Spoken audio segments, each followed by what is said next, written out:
These little ones are just happy that it is not raining anymore. They'll deal with the field availability issues some other time. The Green River Knights at the Riverton Raiders in the finals of the Roy Peck Woodbat Tournament. Top of the first, Green River batting. Brandon Hopkins will tease the third base line, and that is a fair ball. Isaiah Munoz will come in from second to help get his team on the board first, and they lead 1-0. In the early goings, Riverton was being their own worst enemy. That's a drop strike 3, and the runner ended up being safe at first. Meanwhile, McCaden Mikesell will take advantage of the situation and score from third to make this a 2-zip ball game. Eventually, the Raiders would settle down. This pitch was right down the middle for strike 3, and Baylor Beers has his first K of the game. Nothing happened in the bottom of the first, so we still have a 2-0 score. Top of the second. Watch this play on defense. Taryn Dobele at short with the reach, and he snags one. That would save a run for the moment. If the home team can make more plays like that, then they have a chance. Same inning. Could we get a repeat performance? Not quite. Good recovery, but the throw to first was just a little bit off of the mark. The runner is safe, and Carson Butel will touch the plate to put the visitors in the lead 3-0. Bottom of the second. GR would use their own style of defense. Hopkins will fire down to Cale Eslick, who will apply the tag for the out.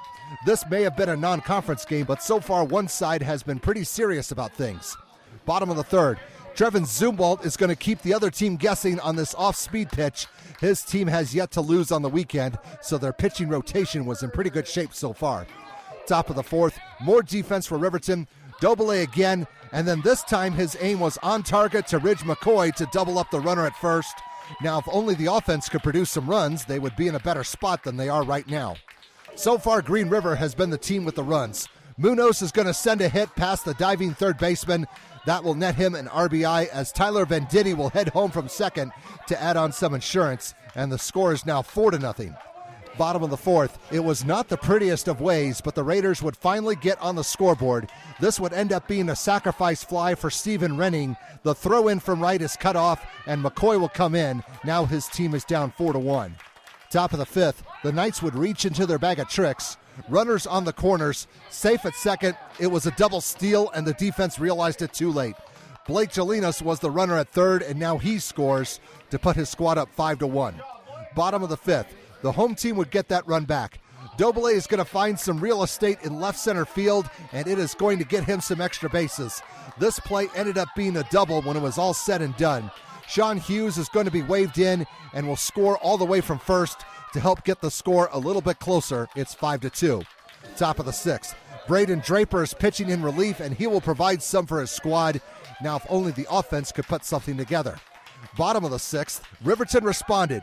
Bases loaded for TJ Paulson, and he's going to send one just over the shortstop and into left field for a base hit.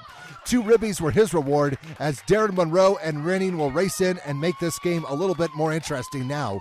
The scoreboard reads 5-4. But this next highlight was a huge momentum shifter. Munoz with a pretty routine catch in center field, and then he would get the ball to Venditti at second to double up the runner, who strayed a bit too far away. There were no outs prior to this play, and GR needed that one. Next batter, more defense. Watch Munoz again in center field, chasing one down, and he makes the catch. He was responsible for all 3 outs in the inning, and that's cause for a little celebration. The visitors would maintain a 1-run lead, but there's still 1 inning to go. Top of the seventh, Riverton needs to keep the score where it is. Renning and Dorbele will team up to take down the runner at second. That's one way to do it, but they are not out of the woods just yet. Later, Eslick batting for the Knights, and this is trouble. He found a spot and sends the ball to the warning track. That might have gone further if the teams were using metal bats. This play would be a triple. Alec Heitzman scores an insurance run. The opposition was unable to counter, and GR would win this game and the weekend 6-4.